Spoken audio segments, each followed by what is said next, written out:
people are not currently really voting over climate change, particularly reform voters. If you ask them why they vote reform, 70% of them say immigration. It's almost a single party issue. Less than 10% of them say climate change. So it's not sort of driving votes. But if the government can't make the sort of climate transition tangible to people, they will overwhelmingly start to reject the transition altogether. Welcome back to Wicked Problems. I am Richard Delavant, and today we are talking about Britain's brokenness, or lack thereof. Trust in politics is at record lows. Cost of living pressures are grinding people down. Voters are fragmenting in ways we haven't seen in generations. At the heart of this political shift is the rise of Reform UK. And More in Common's new report, Shattered Britain, maps the 7 new tribes of public opinion that explain why. Here to help explain that to me is Deputy Director of Research at More in Common, Ed Hodgson. Good morning, Ed. Good morning. Hello. And I have to say, I'm a big fan of More in Common. The work you guys do, it's the smartest group of people in Britain since Disraeli dined alone. So we're delighted we could get one of you guys on the show. So let's jump in and talk about the context here. So you guys have put out a new version of something that came out 5 years ago. This kind of Shattered Britain is the name of the report in this case. So what's the thinking behind this new segmentation? What's the British 7? What's it all about? Yeah, I think it's really important to do in a country like Britain, where when you want to understand the British public, it doesn't work so well to think of them as sort of simple voter groups. So in some contexts, you might be slightly useful to think about, say, Labour voters versus Reform voters versus Conservative voters. But actually in the UK, people aren't that attached to their political parties. In fact, they're less attached to their political parties now than they ever have been. And we've seen, even in the last year since the general election, people's views have really sort of shifted and drifted away from the mainstream parties. So we need a new way to think about what the British public think about issues like climate change, but also about a range of issues. And the way we do that is by looking upstream and asking them all sorts of questions, not about which parties they associate themselves with, but what are their values and worldviews. Right. And I think we know that we really can't talk about this moment without talking about the elephant in the room, which is the rise of Reform UK. I think there's a lot of facets to it, which come up quite a few times, I think, in our conversation today. But it does seem like it, as you say, is cleaving voters, is changing alliances in ways that maybe we've been seeing happening for at least since 2016, if not earlier. But it seems to be shaking things up. And even since the time we agreed to do this, and now Jeremy Corbyn has emerged out of the woodwork with a party that does not have a name yet, which is interesting in and of itself. And we've got an election going on for the Green Party for a leader election, where one of the leading candidates is saying that he quite admires reform and that what they've been able to accomplish, which is kind of heretical for a lot of people to hear. But on the other hand, seems to say, well, if it's working, you might as well adopt the tactics. So how does it help explain what's happening, particularly with reform? How do you guys map that against these segmentation, these different segments? Yeah, look, our political system at the moment, in the UK, we have a first past the post system, which really favours a two-party system, and that's kind of what Britain has had for the last 100 years. But what we have right now does not look like a two-party system at all. Like you say, we've got sort of 5 main parties. We've got 3 parties who are constantly above 20% in the polls. If you look in Scotland and Wales, they have nationalist parties there. So in many places there, it's almost a 6-party system. If you want to think about sort of the scale of this fragmentation and the challenge it presents, for example, for our Labour government, you can look forward to just next year when we'll have local elections and we'll have national elections in Scotland and Wales. In that case, Labour is sort of on the back foot, defending London and Birmingham, which they've held for the longest possible time. It's almost their base. But in London and Birmingham, they're going to be sort of on one side attacked by the Greens, and also a series of sort of pro-Gaza independent candidates and potentially Jeremy Corbyn's party. If you look up to Scotland, Labour's going to be attacked on the other side by Reform UK and also by the Scottish National Party. And if you look in Wales, Labour's going to face real challenges both from Reform and from Plaid Cymru, the Welsh National Party. So Labour is really sort of facing attacks in all directions. And again, using sort of simple categories of voters doesn't help. So this segmentation, if we want to talk about the rise of reform, can be really helpful in helping us understand why is it that some groups want to sort of roll the dice on a new populist party Why are some people sticking with the Conservative Party? That might be another question to Mm. ask as well, given that sort of the legacy of the Conservative Party in the UK is not good at the moment. Um, and one way we sort of get into that, and we can talk about the segments in more detail, but one of the things that goes into our segmentation is this psychological idea of need for chaos. So this is an idea that's Right. come from social psychology in the United States, but been applied in other countries. The idea that some people basically want to tear the system down, and some people who want to sort of preserve and build on the status quo. And if you look Right. at the right wing of politics in the UK, you can't really understand the difference between reform and conservative voters without understanding that divide between people who want to tear the system down and start from scratch and the people who want to build on what we already have. And they might not be happy with what we have currently, but they want to protect and preserve it. Right. Okay. Well, let's talk about the report then. Let's dive in a little bit. I mean, you basically talk about a couple of different drivers that have actually, kind of driven a lot of this change: collapsing trust, exhaustion, rising threat perception, and loss of agency. Maybe walk me through that. Like, what does that mean for the to a layperson? Mm-hmm. Yeah. So let's go through one by one, perhaps. And these are sort of the four drivers we see as both affecting sort of our political discourse, leading to all this fragmentation. But also, if we think about the climate space, which I'm sure we'll come on to later, Yeah. these four drivers are really relevant in driving a lot of the attitudes and changing attitudes we're seeing there. So we start with collapsing trust. We see this completely low levels of trust in our government, in our politicians, but also extends further beyond that. So low trust in businesses. And on climate transition, that really matters because people now will tell us in focus groups, they think that the shift to electric vehicles, for example, is just a push by businesses to make money. Hmm. There's still relatively high levels of trust in our neighbors. And unlike in more polarized countries, we don't have what's known as effective polarization. So people are just as likely, really, to trust, say, people who vote for the opposite party. It's really Right. an anti-elite level of trust that people have. Right. So the contrast would be something like in the States where, like if 50 years ago, you would not seen any significant, difference in terms of, kind of be happy for your kid to marry a member of the other political party. Whereas now that is like absolutely the reverse, more even than racial categories. People in the United States are less likely to say if your daughter married you're a Democrat, your daughter married a Republican, like you might not speak to your daughter anymore. Like it's that bad. Yeah. But we don't have that. But we're not quite there yet here. No, and we've polled those exact same questions in the UK, actually. Would you be happy if your child married a Reform voter or a Conservative voter or a Labour voter? And maybe people are slightly more reluctant to it, but most people say it doesn't make a difference to them. So we don't have that level of sort of at least individual animosity, but we do have extreme levels of animosity towards all our elite. In fact, actually, maybe it's worth talking about when we first started doing polling. So we released a similar report about 5 years ago, and then sort of 2019 and 2018 was sort of the height of the Brexit divides when we were sort of doing that very early research. And in those days, if you asked people to describe describe Britain in a word, the top word that would come to that list was divided. Be sort of the word cloud of it, be the massive word in the middle of it. Now, when we ask people to describe Britain in a word, divided isn't in the top 10 words. In fact, the top words are broken, expensive, a mess, rubbish. So there's less sense of division now, interestingly, than we had 5 years ago. But that's really not a positive sign. It's a sign of the fact that everyone feels like things are rubbish for everyone. Yeah, that's probably not a great thing to, it's difficult to build on that. It's like we all agree that everything is fucked. Exactly. Yeah. And if you look at Keir Starmer's campaign last year, he put the first word of his manifesto was change. Everyone thought it was time for change. But the challenge there is there agreement on what that change looks like? It's hard to say.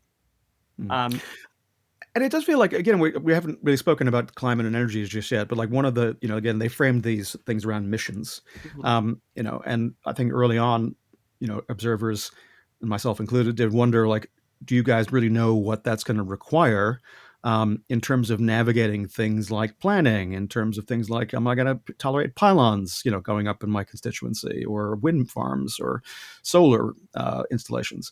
And, like, whether or not there was, there does seem to be a retreat into this idea of like, we just get everything done behind the scenes. We don't really need to engage. We don't need to persuade on the ground. And it feels like reform is kind of really, zoomed in there because that the lack of trust has just been if anything, accentuated. Hmm. It feels like by this lack of engagement, this lack of actually like trying to actually persuade on things that are represent positive potential changes for the future. Yeah, there was always this debate when Labour sort of first came into government, and I remember going to the Labour Party conference last year, and at all these Mm, panel debates, everyone was having this and saying, like, should we focus on delivery or should we focus on comms? Basically, is it all can we defeat but reform by just fixing the NHS, making people's energy bills a bit cheaper? We don't need to do all this populist messaging. We can just deliver for people, or mm. should we just go after reform through a comms strategy and use lots of rhetoric to try and persuade people that that's not the party they want to vote for? The challenge is, if you ask voters about it now, people don't feel like the government has delivered or done the effective comms to take on Right. reform. So they've sort of done neither. And you can make a good case that either might work, but it doesn't feel like either have been sort of success. Either side have been successful in taking on reform. Um, yeah, No, I was going to say. I just think. I mean, we could spend the entire hour talking about this, so yeah, we'll might want to come back to it towards the end. But like, so the next factor you cite in the report as a driver is exhaustion. So yeah. I can guess what that means, but maybe explain what it means in your I mean, context. so the majority of people now say that politics feels chaotic. And actually, a lot of people, when they voted for Labour last year, thought that it might be a return to normal. But now the Mm, majority of people also say they don't think politics will ever return to normal mm, when you ask them that follow-up question. Lots of people are switching off from the news. And we used to have people switching off from the news because maybe they didn't think politics made a difference, or they were relatively trusting that things would gradually get better. But now people just switch off from the news because they just see sort of no joy in it almost. And looking around, it's not just exhaustion at sort of our current national politics, it's with the global situation too, and the sense mm. of chaos that is affecting them. And that sort of ties into, and I'll go up to the third driver, if that's all right, which was agency. A sense that Yes. people don't have control over their lives, a sense that no matter how much they work, they're not going to be able to get a good sort of situation for them and their family. And if you look at the cost of living crisis, which has really sort of hit people in Britain, a sense that you can't even sort of have nice treats anymore because you have to be thinking about money all the time. So there's this lack of agency, both in their own Mm, lives, but again, it scales up to the level of the government. The majority of people don't think that government has things under control. And if you look at various announcements the government have made in the last year, often the government has said, we have to do this because we don't have the money, or we have to do this because the report has told us that we want to do it, or this commission that we've organized has recommended this, so we're doing it. There's very little from the government sense of agency of we're doing this because we want to do it and we think it's a good thing. right. And that's reinforced people's sort of sense of helplessness, that there's no control over the situation. And it makes figures like Farage very appealing, who say, we can take back control. We can, for Mm. example, control our borders a lot more, and we're going to have agency because we're just going to do things. It does feel like that there's a lot of truth in that, and I wonder your views about, again, from the research in terms of how the international situation affects things. Obviously, Mhm. like we mentioned Jeremy Corbyn at the top coming back. There's going to be a lot of, as you say, independent candidates, or indeed possibly Green Party candidates, as it worked for them in certain elections last time. Bringing up Gaza in particular, but also bringing up the chaos monkey in chief, a la Donald Trump, who seems to basically just delight in keeping everyone's nerves completely shot Mhm. globally. And there seems to be very few people who are willing or able to say, now we're going to do things, get lost, basically. Mhm. Does that contribute to it? I mean, because it feels like that, the Labour government is kind of frozen about Gaza. It agonizes about whether or not to recognize Palestine as a state. It comes up with this halfway compromise after what it was reportedly a very contentious cabinet meeting. It feels like a bit of a fudge. It's Mhm. like, well, do you believe that this is the right thing to do or not? Instead of this transactional, like, well, we're going to do this unless you do something, blah, blah, blah. And it just feels like you say that they're not saying we believe in this and therefore that's why we're going to do it. Mhm. Yeah, and we've done lots of work looking at those voters who have left Labour over Gaza in particular. So yeah, for Hmm. context, Labour lost about 5 seats in the last election to these mostly independent MPs who were running on a very pro-Gaza ticket. And they were mostly in very Muslim areas, basically, and sort of using sort of often religious sort of community networks as a way Hmm. to sort of organize their campaigns. When we did focus group with those voters, it's really interesting because those voters really felt like Labour had completely ignored their concerns over Gaza. They thought that Labour was heartless. I think with Keir Starmer in particular, the line we always heard was Keir Starmer's a human rights lawyer. Why is he ignoring this issue? They Mm, just saw him as being hypocritical. But when you talk to those voters, you realize it was about more than Gaza. So these people live in seats, or they tend to live in seats, where Labour has won historically every election for the last 100 years. They are the right. safest Labour seats in the country by all measures. And they Mm, felt like Labour had taken them for granted. They would say, I walk around my area in Birmingham, for example, and there's crime. Half the shops on the high street are empty. The hospitals run down. Why would I vote for Labour again? And maybe they would have voted for Labour had this sort of Gaza situation not escalated. But Gaza was really a tipping point. In fact, we've compared it a lot to Brexit voters. So when you mm, did focus groups for Brexit voters, again, they would be really concerned about the EU. They thought the EU was impeding on our sovereignty. But they also saw the vote as a way to sort of show it to an elite they thought were overlooking them. And these people, in both cases, live in some of the more deprived parts of the country, which haven't necessarily received the attention they deserve from government. Um, and this is a way of sort of signaling broader discontent. So on Gaza, for example, these voters really don't, Labour has ever or will do enough on Gaza. So government just announced that they're going to move to recognize a Palestinian state.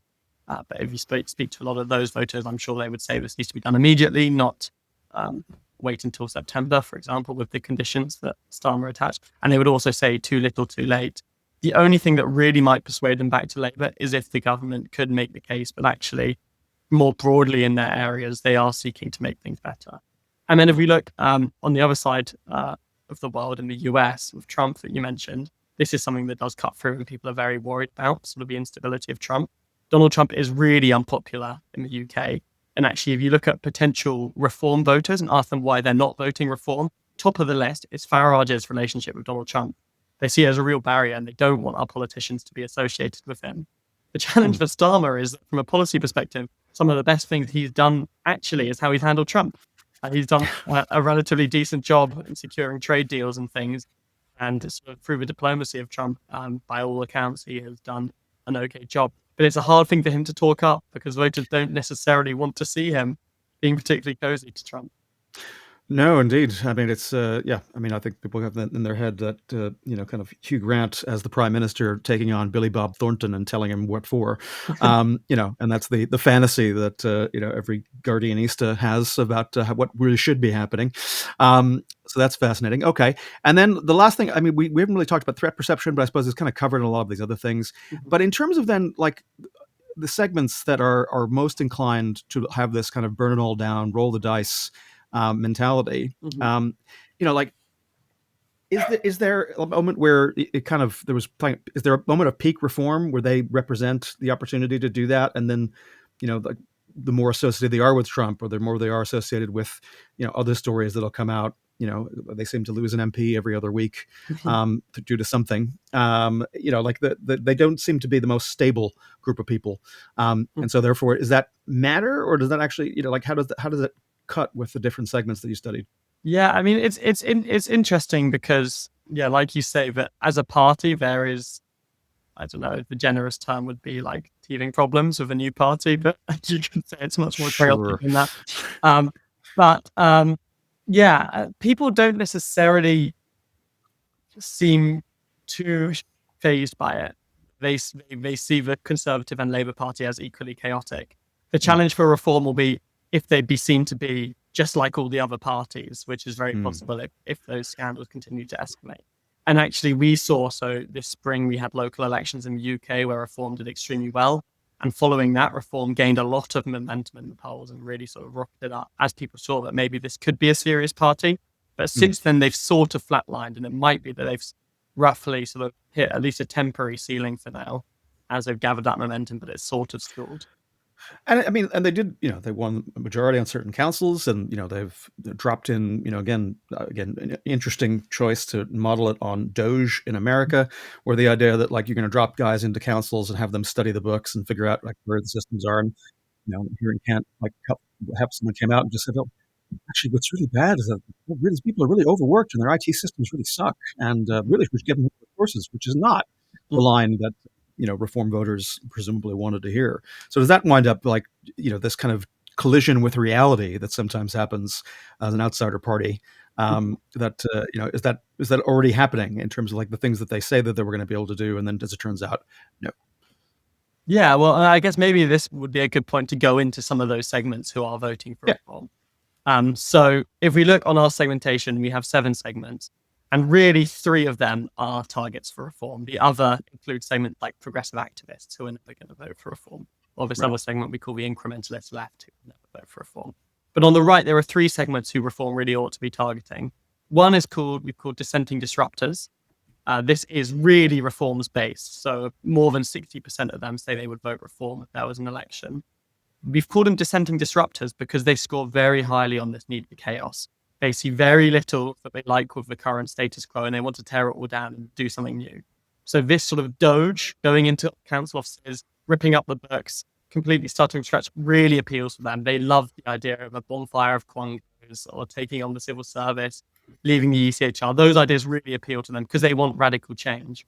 The challenge for reform is there's 2 other segments that they will need to win if they want to get a decent amount of the vote. For context, those dissenting disruptors are about 20% of the country, but Wow. they're the least likely group to turn out at elections. So they make up a much smaller amount of the electorate.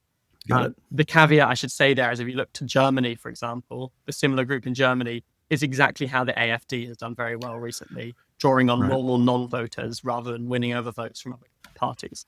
So it's possible to be dissenting disruptors, even though they don't tend to vote. If they have a party who they think represents them, they might be drawn to. Right.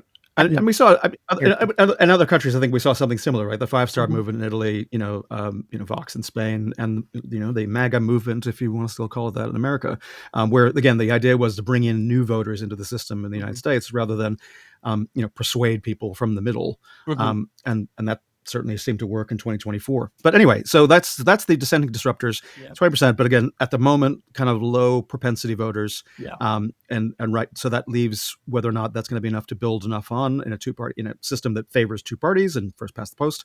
So the other 2 groups, the other 2 segments that you think that they've got a shot with. Yeah. So we have traditional conservatives, called them, who, despite their name, are very open to voting reform. They are very conservative in terms of their attitudes to social change and institutions. So they like British institutions, unlike the dissenting disruptors. They want to protect things like the BBC or the royal family or the House of Lords. And they are very sort of much more nostalgic for the past and wanting to sort of build on what they say has made Britain great throughout history. The challenge of this group is they don't really like tear it all down mentality. They want a leader who maybe speaks up Britain a little bit more and sort of builds on what we've had in the past. They are also they have, of all the segments, they have the highest risk aversion. So they don't like the idea of a new party where they're not entirely sure how it will be handled. And particularly on the economy, they're really distrusting of reform because they just don't. They are the group that just tends to think the Conservative Party has the economic competence of any of the parties. So how big of a group are they? So they are the smallest group. They're 9% of the country, but they are the most likely to vote. So even though they're a smaller group, they're about similar in terms of votes at an election as dissenting disruptors. So they can be very important. And I should say, if the Conservative Party doesn't win them back, and currently they are doing a really poor job with this group, the Conservative Party can't win the traditional Conservatives. It's really sort of a game over for the Conservative Party. Well, I mean, let's take a moment on that. I mean, is that something that, again, with your with rank punditry hat on, is that some? I mean, Kemi Badenoch seems to have been exactly the perfect leader if you wanted to lead the Conservatives into the outer darkness, and perhaps to the point of being, I don't know, what the Liberal Party became in the 1920s. Just kind of also ran even further. I mean, is that kind of like, that's a trajectory that if those folks, what would you be looking for to see whether those traditional conservatives, because the trad conservatives can't be persuaded to vote for the conservatives, as you say, it's kind of like, it is kind of game over, isn't it? Yeah, I think the real challenge for that party as well is, I think Kemi Badenoch probably came in thinking that her job would be similar to any leader of the opposition in a 2-party system, which is you can come in, you can stay quiet for a year or 2, you can start to sort of prosecute your case against the government, but you don't need to set out any new policies because it's years off from an election. and you can just stay quiet and figure out what your direction of travel will be. They obviously had just had like a really devastating loss. It made sense to sort of not necessarily jump into rebuilding. The challenge is we have a three-party system now, essentially. And if you stay quiet, reform is going to fill that void. So they can't afford to stay quiet and sort of think and sort of philosophize over their direction as a party. They kind of need to just go for it. And when we talk to people about Kemi Badenoch in focus groups, I mean, we mostly don't talk about it because no one's heard anything from her. And if you show people clips of Kemi Badenoch, they actually are willing to listen and they think she sounds interesting and different and fresh. But the challenge is people just don't see her or hear from her. So that would be the first job I would say they ought to be doing. Interesting. Okay, so that's our 9%, our trad conservatives, and then rooted patriots. Yes. This is sort of the real, I guess, diamond that all the political parties ought to be chasing after, because this is another group which are 20% of the country, but they have voted for the Conservative Party a lot in the past. They voted for the Labour Party last year, and now they say they might vote for Reform. So this is your three-way swing voter that really holds the key to sort of electoral success for any party. The thing about this group is they are very socially conservative, so they're skeptical of immigration. Economically, they have quite left-leaning views. So they want to tax the rich. They want to take on big businesses. This is a group who Labour can do very well with on those economic fronts, but can do not so well with on social issues and things like immigration in particular, really. So great with this group. This group are much more risk-averse than dissenting disruptors. They don't necessarily want to tear the whole system down. But when we speak to them in focus groups, many of them will sort of say, I voted for Conservatives a lot of my life, didn't get what I want. I voted for Labour last year, I didn't get what I want. Things can't get any worse, so I might as well roll the dice and vote for Reform. So Labour really ought to sort of be making a case for this group that things might get a lot worse if they vote for Reform, and set out how the government might make their lives better. And this group, I should say, also among the most economically insecure. They live in sort of very deprived parts of the country. So if you map them on a political map of the UK, they go right across the Red Wall in the north of the country, but also all around these coastal towns, which have been neglected for a long time. Yeah. No, I mean, you can go down to certain towns here in Kent or, out in Cornwall even, and you'd be surprised with the things you hear. Okay. And then, so those are the three that they've got to play with, right? So let's talk a little bit about climate and energy, because one of the things that Reform has done, and I'm curious to see what your research is telling you about whether it's working, is that they have come out, Richard Tice in the last couple of days, last couple of weeks, basically said, look, we want to get rid of net zero. Net zero is a con. It's it's helping to drive up costs. They're making you change your way of life, and just saying things that are patently untrue. And 90% of their funding comes from the fossil fuel industry, but never mind that. Funnily enough, they agree with them on that stuff. But so where does that sit in terms of the segments?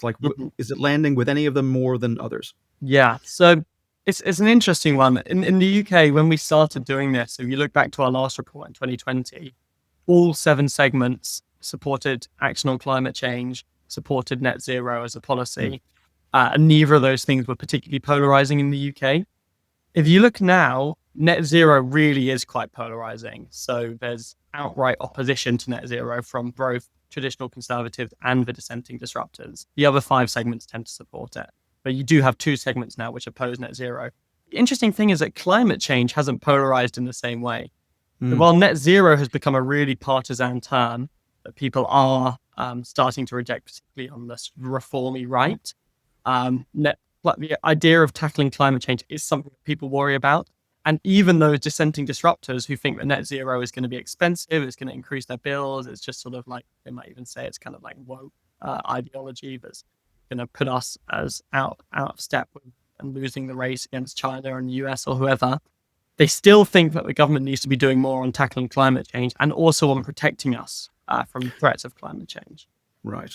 And that's something, I was amazed to see, the audacity of Reform actually really embracing that in certain constituencies, and in Wales even, saying that the government's not doing enough to protect you from floods, while at the same time, the next day or the next minute saying something that seems to suggest that they don't believe climate change is real or not a big deal. But then at the same time, why haven't we fixed the flood defenses?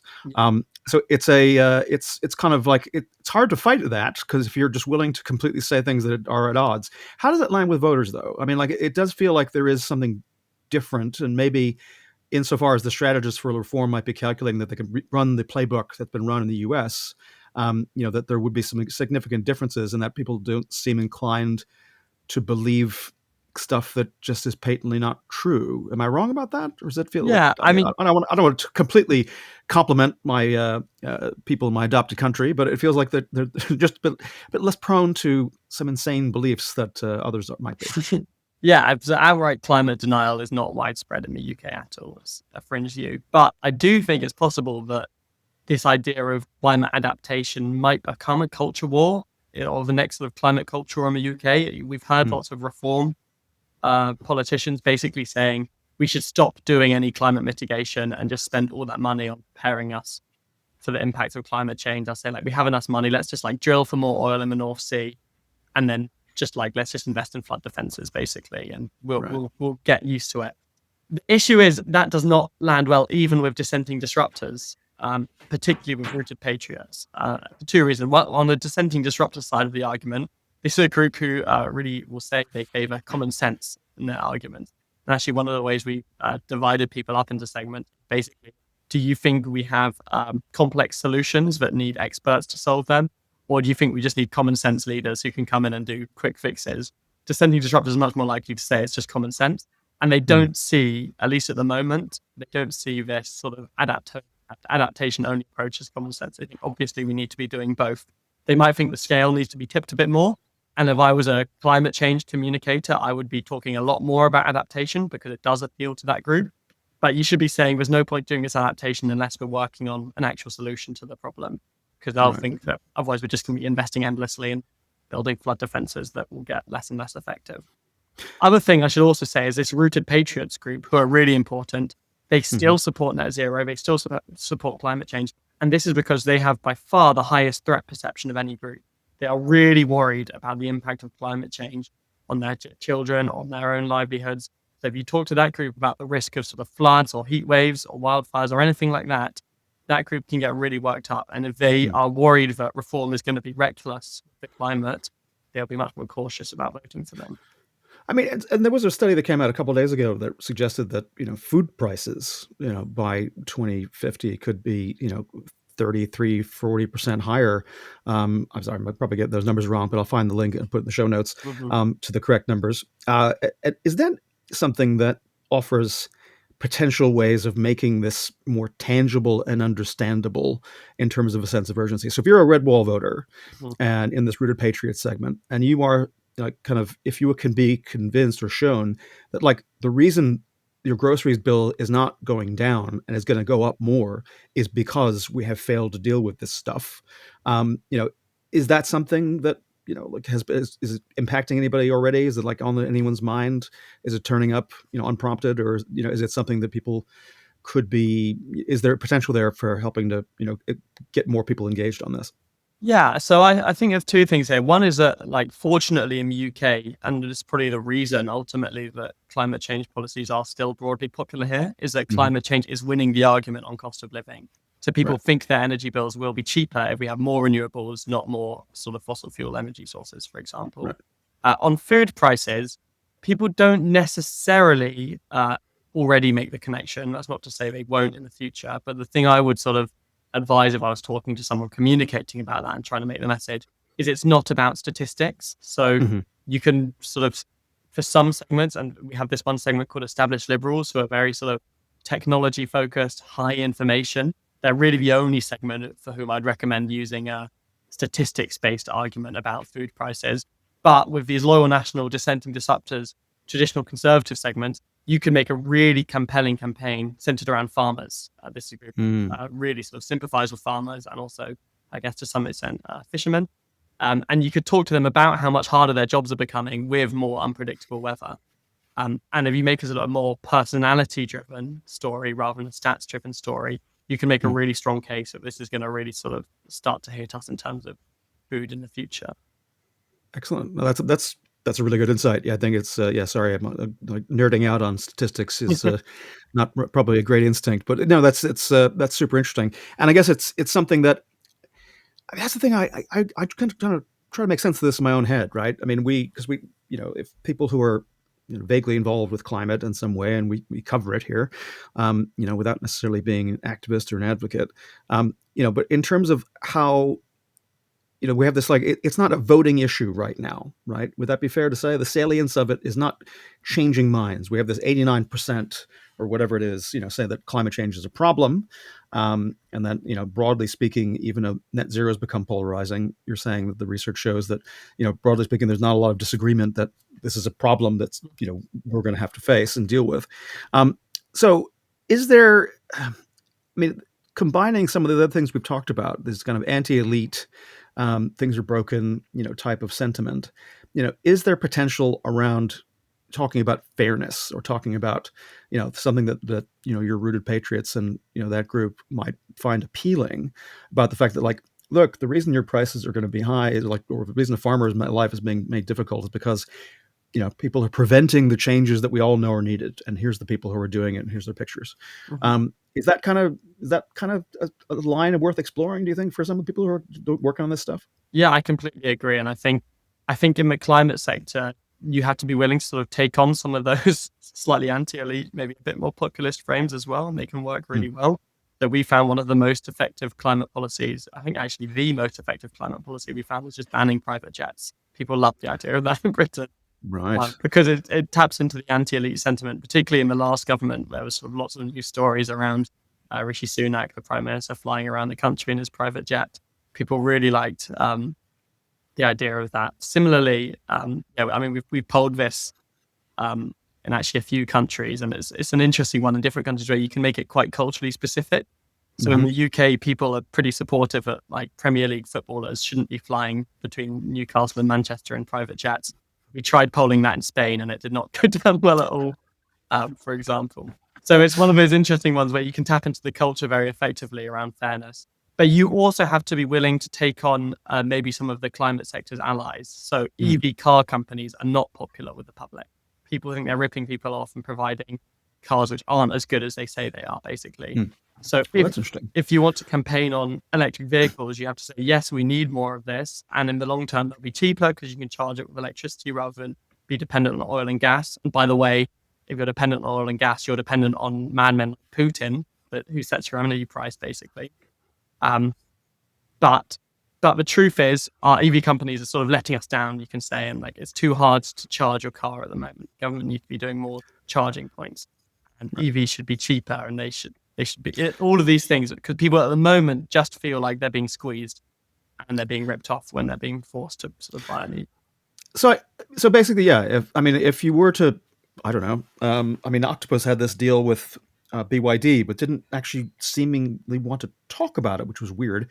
BYD, because the sticker price of a BYD electric vehicle now is lower than in an internal combustion engine vehicle of similar spec, um, and has a lot more bells and whistles and all these other stuff. And I mean, like, if you wanted a real winner with that stuff, and just say, look, you know what? Hey, we want to get BYD to build a factory here, sure, but at the same time, like, if you could get a car that was cheaper to buy in the first place and cheaper to operate and was also better and was doing your bit or whatever, making things a Mhm. little fairer and cleaner. um, it just feels like the pushback that's waiting to happen in the right wing press is like, well, you're hurting the traditional car industry and our Mhm. workers and Tata Steel and et cetera. Um, it feels like that's a difficult one to solve if you're trying to figure out how to campaign on this stuff. Yeah, like we found perceptions of electric cars are much higher if you own an electric car or if you know someone who owns Mm, an electric car. And so it's one of those things that maybe it's just a bit of contact theory, basically, when people, right. if this take up increases more nationally, then it might be that approval also increases. And secondly, if you have an electric car, when we've tested basically electric car owners, what sort of impacts satisfaction with their vehicle, the number one thing impacting it is whether they have access to off-street parking. Um, and Mm, the one thing the government could be doing, and they announced this quite recently, was making it much easier to run cables across the street to plug a car if you have a pavement. because that is Right. the one thing that drives satisfaction with their cars. Right. So yeah, I completely agree. This is not an insolvable problem, but it has to be. It does have to involve a recognition of the problems that we've had to date on that. Well, and some joined up thinking. But look, I think we've covered a lot of ground. I want to kind of bring us around to whether or not there are kind of broader thoughts about kind of how do we translate how does this stuff translate into policy. I mean, Mm-hmm. again, it's if you were at the Labor Party conference, I was at the conference, we didn't run into each other, but like I was hearing a lot of the same things, this debate about deliverism versus some alternative where you have to engage, and they've done neither, or at least been not perceived to do either. So is there Sorry, I don't know if that was my end or your end. Sorry, So, so there no, was a that was, bang there. oh, Uh, but like, what's one thing that policymakers need to understand if they want to reach voters on this issue who might be leading Reform UK right now? mhm. Yeah. So I think the number one thing I would say, which you mentioned earlier, is that people are not currently really voting over climate change, particularly reform voters. If you ask them why they vote reform, 70% of them say immigration. It's almost a single party issue. Less than 10% of them say climate change. So it's not sort of driving votes. But if the government can't make the sort of climate transition tangible to people, they will overwhelmingly start to reject the transition altogether. So actually, we've polled, do you think the climate transition will be good for the UK? And people overwhelmingly still say yes. But if you ask to date, has it been good for the UK? Has it been good for you? People tend to say no, it hasn't. People don't think that they have benefited so far from our policies on climate change. And we're a country where we actually have sort of, our electricity grid, more than half of that is renewables now on many years. People Mm. don't know that. So the successes haven't been celebrated. They hear that we need to invest more in renewables and thinks it's this like futuristic, scary thing that's going to be completely different. They don't necessarily know that we've actually got a lot of the way there already.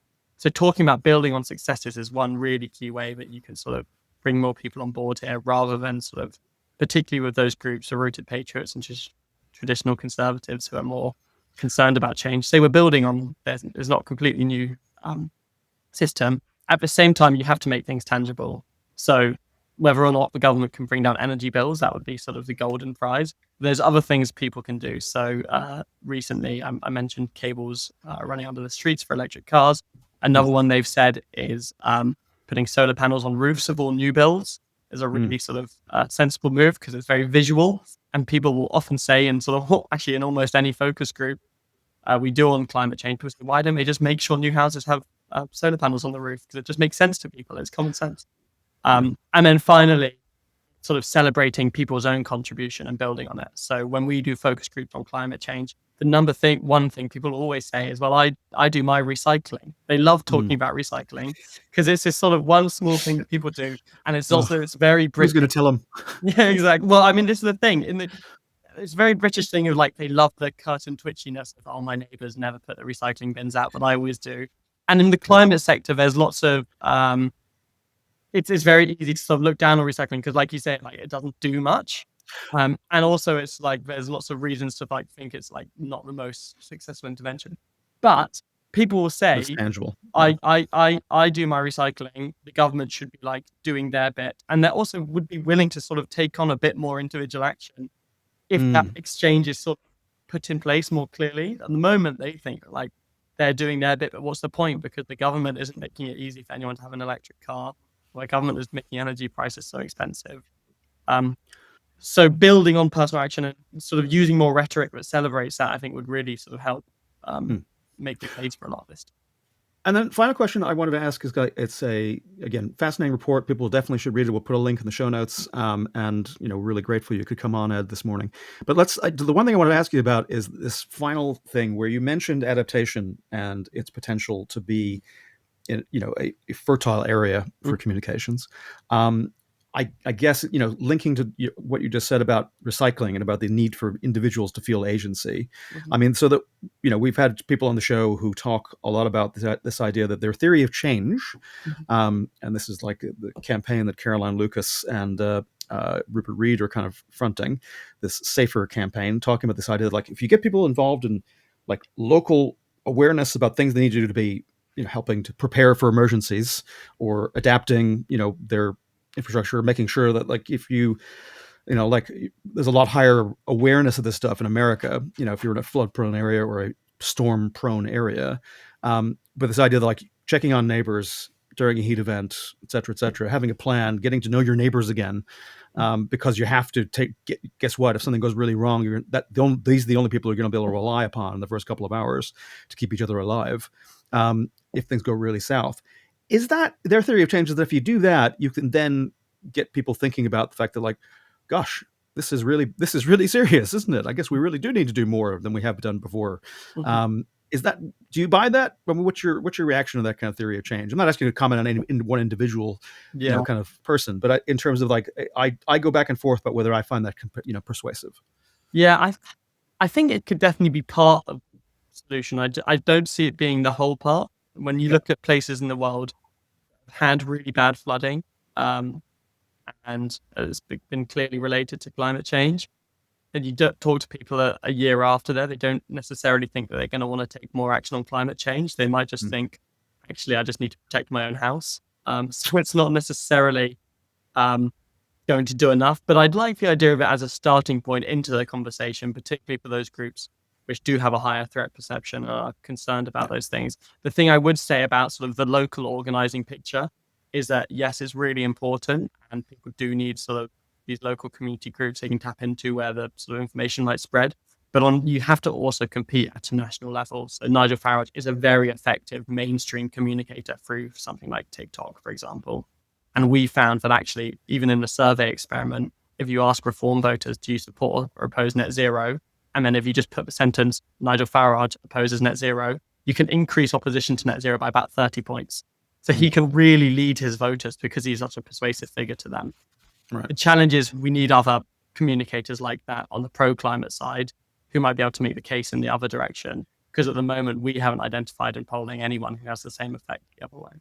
Interesting. I mean, I do wonder if, like, I made fun of Nigel Farage when he was doing a lot of Cameo stuff, this like service where you can, get a celebrity type or micro celebrity to do, a 30-second voicemail message to send to your mate for their birthday or something. And I do wonder if that is actually really good training, in the sense that, like, you kind of have to be a bit loose and be comfortable in your own skin, and like that translates very well to vertical video. And he does seem to have, like, weirdly kind of cracked it.